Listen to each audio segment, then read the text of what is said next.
Salut à tous, bienvenue sur la chaîne YouTube Hack Kinshasa. Pour plus de vidéos, abonnez-vous à la chaîne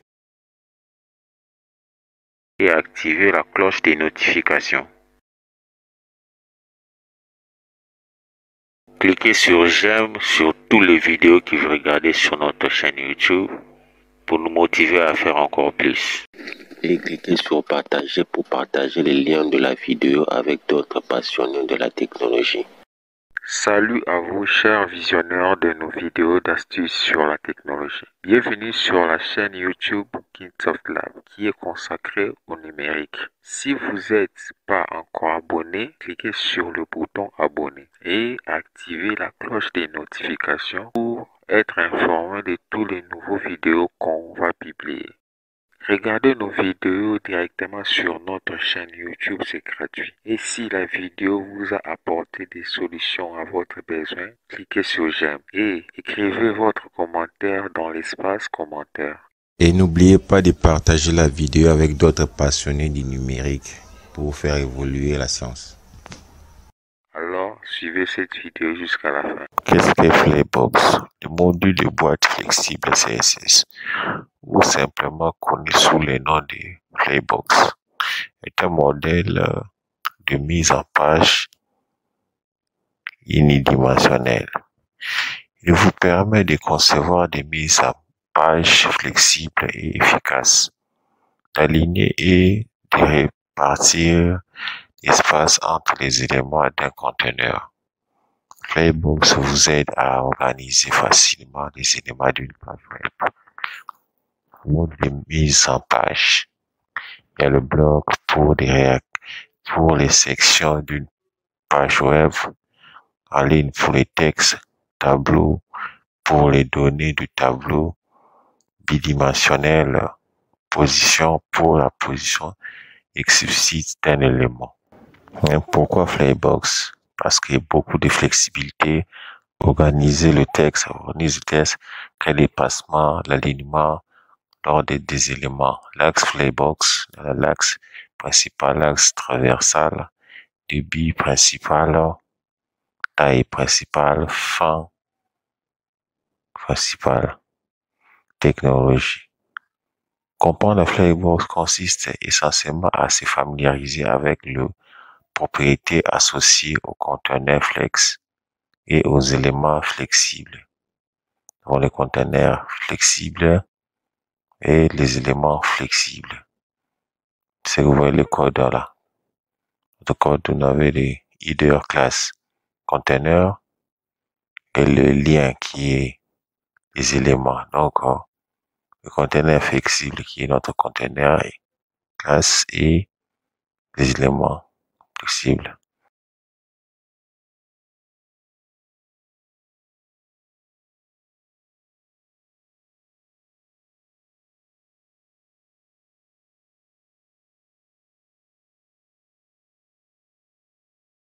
Pourquoi conteneur flex? Parce qu'on aura des displays, des flex direction, flex route, des flex flow, des column gap, le ham gap, GT content, qui va nous aider à organiser tous nos éléments. Alors, align content. Et voilà, nous avons notre bout de code HTML pour être directement inséré et enregistré en format HTML sur notre dossier Flexbox qu'on a créé sur le bureau de notre ordinateur.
Là, nous créons notre, notre page CSS et nous allons insérer les propriétés pour notre Flybox.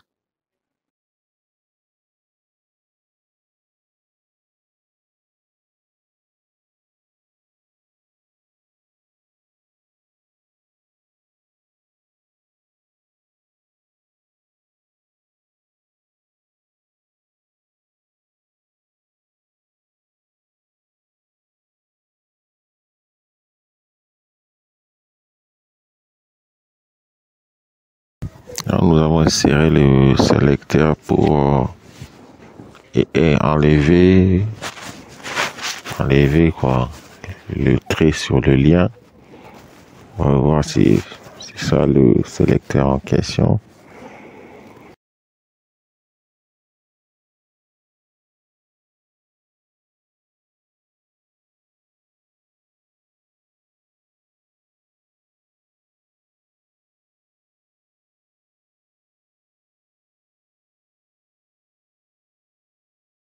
Texte décoration, là.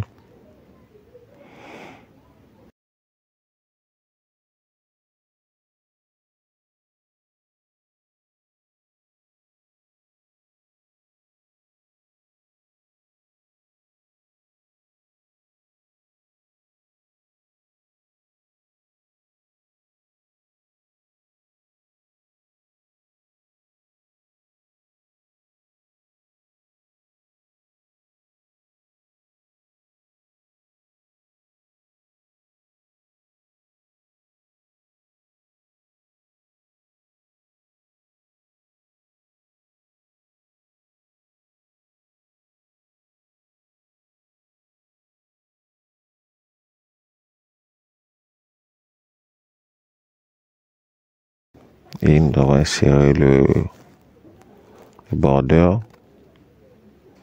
On a donné notre border à 3 pixels.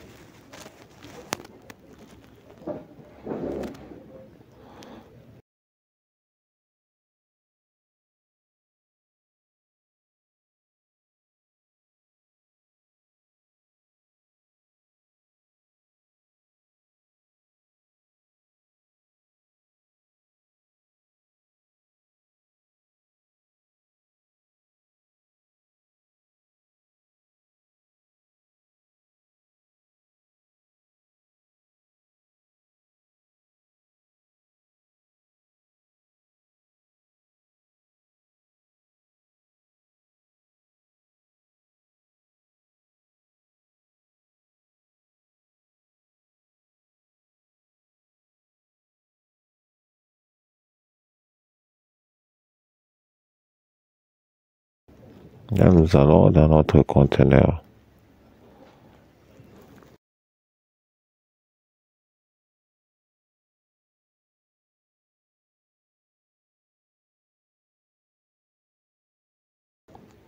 Ces conteneurs qu'on donne une bordure de 4 pixels.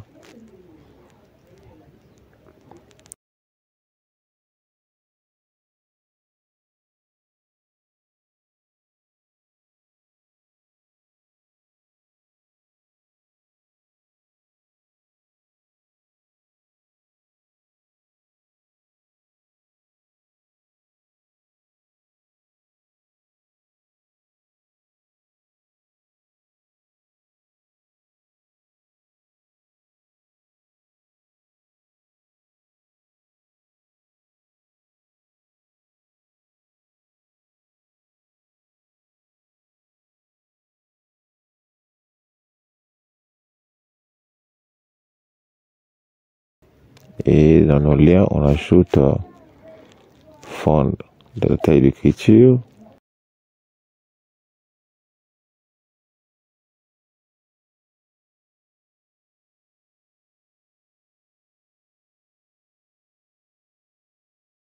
Padding, donc notre espacement et espacement, donc texte aligné, on va aligner le texte qui sert au centre.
On va exprimer 100 en RM qui est AM.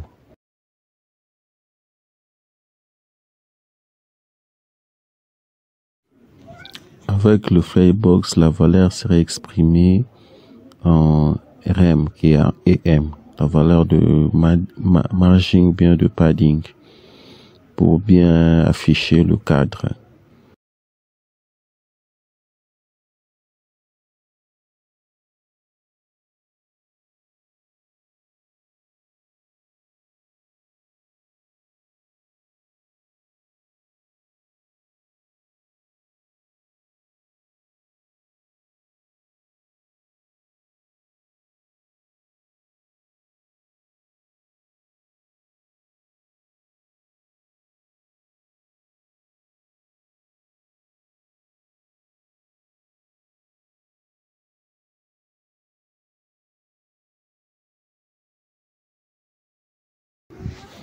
Display block.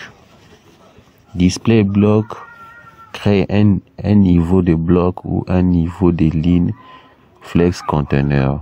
Nous avons les flex et les align flex. On ajoute la propriété display flex dans le sélecteur container. On peut mettre align flex à la place de flex pour bien encadrer les bordures de nos blocs. Là, nous insérons notre display flex.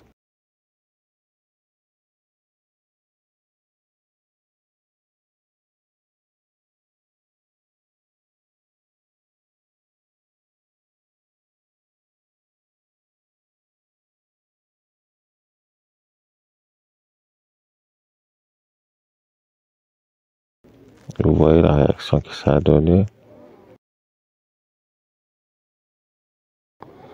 Ici, on fait le responsive, vous voyez.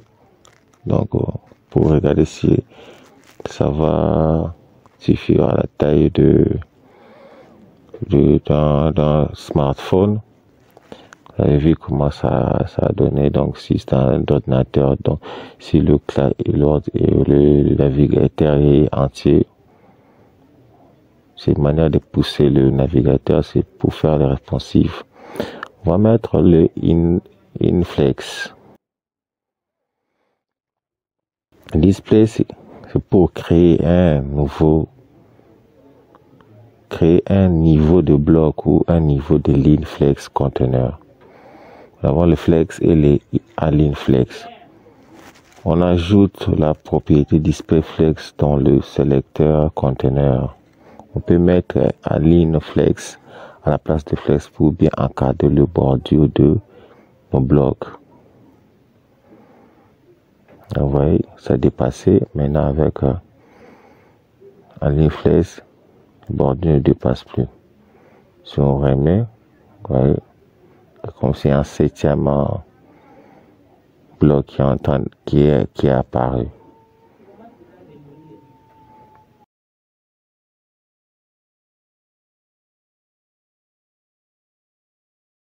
Flex direction. Définit la direction de l'axe principal. Nous avons le run renverse, colonne et colonne renverse. Et on cherche à aligner les éléments en colonne, bien de le renverser.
On dit flex, direction, colonne. Donc, maintenant, c'était en ligne, maintenant, c'est en colonne. On peut aussi renverser les nombres. Quand on a le lien 1, vous verrez, quand on va commencer avec le lien 6 au lieu du lien 1.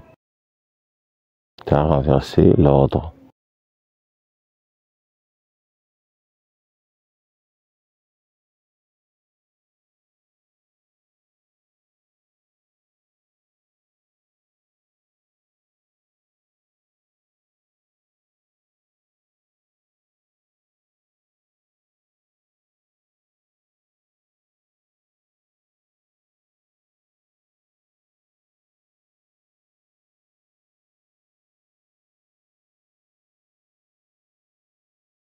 Ou bien, on va mettre flex direction renverse pour que les conteneurs soient à gauche. Le flex direction colonne va servir à aligner les conteneurs horizontalement. Le flex direction colonne renverse va renverser l'ordre des conteneurs. Vous avez vu comment on a exercé cela. Il est responsif. Donc le flex drop sert à contrôler l'emballage des éléments flexibles dans le conteneur. Nous avons no wrap, c'est la valeur par défaut pour créer une réponse.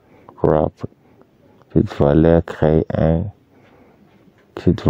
une réponse en faisant descendre le menu en bas pour le format d'écran de petite taille. Wrap renverse, cette valeur crée une réponse en faisant l'inverse du wrap. Donc vous allez voir comment on va créer un menu, et ce menu va créer un système de responsive, donc ça va descendre en bas.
Vous voyez, si c'est descendu ici, on réduit notre écran, un petit écran, ça a réduit.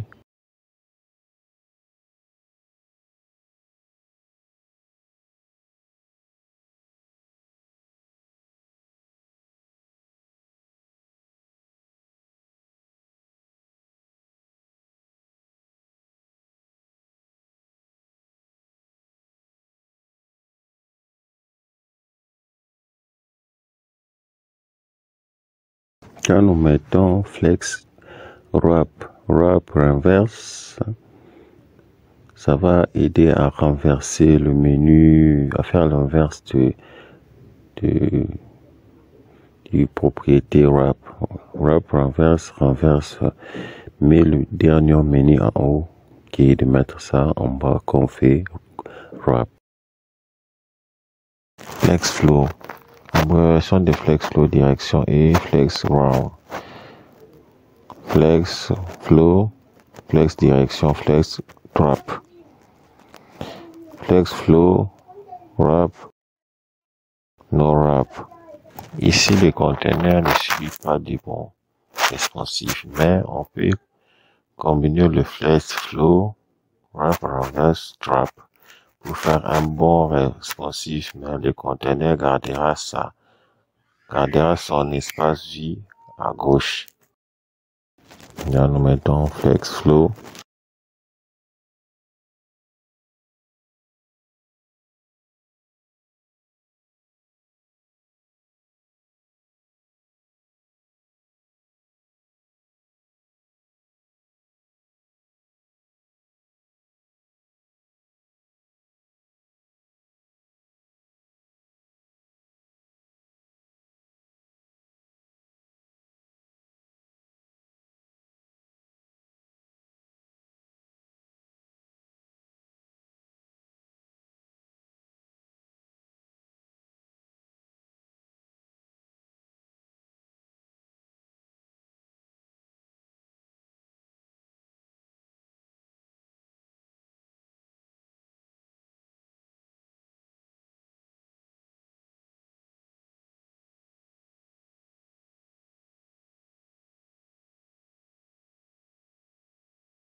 Propriété de l'écart.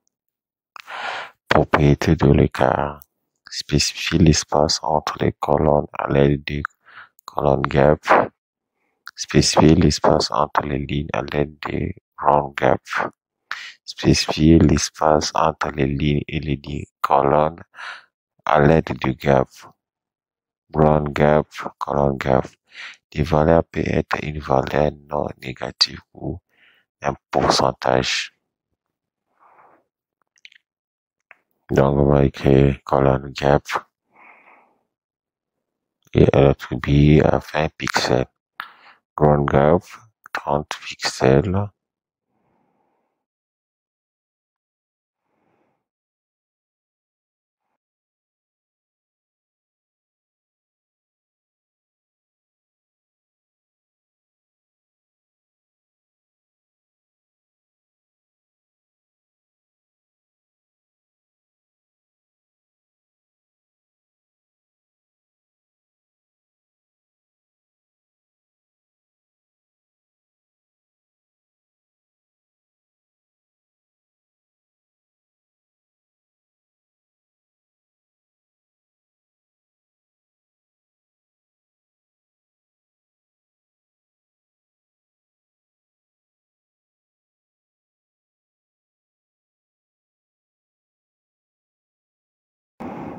Et ça nous a créé cet espacement.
Justifie content.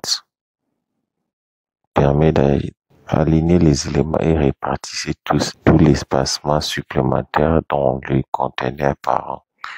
L'alignement se fait toujours le long de l'axe principal. Donc, flex star, flex end, center, espace between, space, grow, space evenly. Justice content, flex star, cette propriété gardera le menu de conteneur à gauche qui est la valeur par défaut. En mettant justice conteneur flex end, le menu du conteneur passera à droite. En mettant justice content center, le menu du conteneur sera placé au centre. En mettant justice conteneur space between, le menu sera réparti dans le conteneur. En mettant justifie conteneur espace à gauche, le menu de gauche et le de droite ne sera pas placé au coin du conteneur. En mettant justice conteneur space element, le menu de gauche et de droite se rapprochera plus que celui de space agro. Là, on fait le test. Vous allez voir. On va mettre toutes ces valeurs qu'on vient de citer et faire le test. Comment dimensionner et redimensionner notre navigateur. Et voilà comment ça réagit. Ça mène à gauche, à droite, au centre.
La ligne item aligne les éléments le long de l'axe transversal.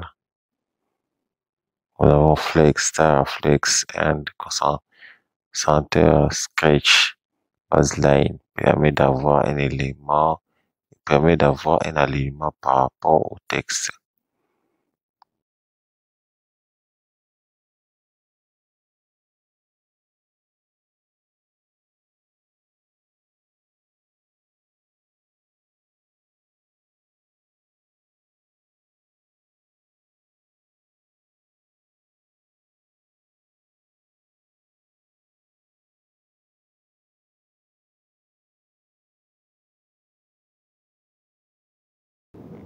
Là, nous allons faire encore des essais d'aligner les éléments au centre, au coin, à gauche, ou si nous mettons un, vous avez vu comment si nous mettons star.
Donc, nous avons ajouté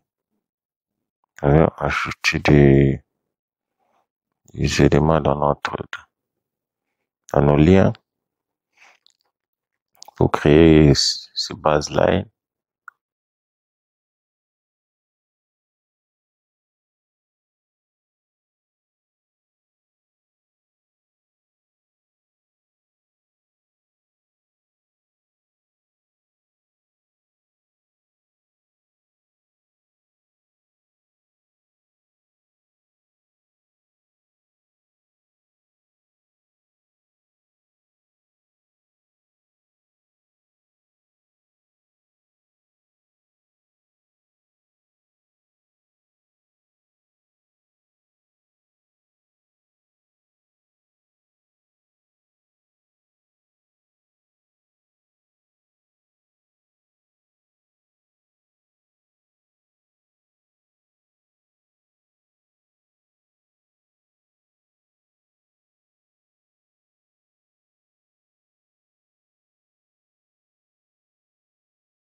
Voici, c'est la fin de ce tutoriel. Merci d'avoir passé votre temps pour regarder ce tutoriel du début jusqu'à la fin. N'oubliez pas de vous abonner à la chaîne YouTube et d'activer la cloche des notifications pour recevoir plus de nouveautés sur des vidéos qu'on va publier. Et n'oubliez pas aussi de aimer cette vidéo que vous avez regardée, commenter sur la vidéo que vous avez regardée et de cliquer sur le bouton partage pour partager cette vidéo avec d'autres passionnés de l'informatique.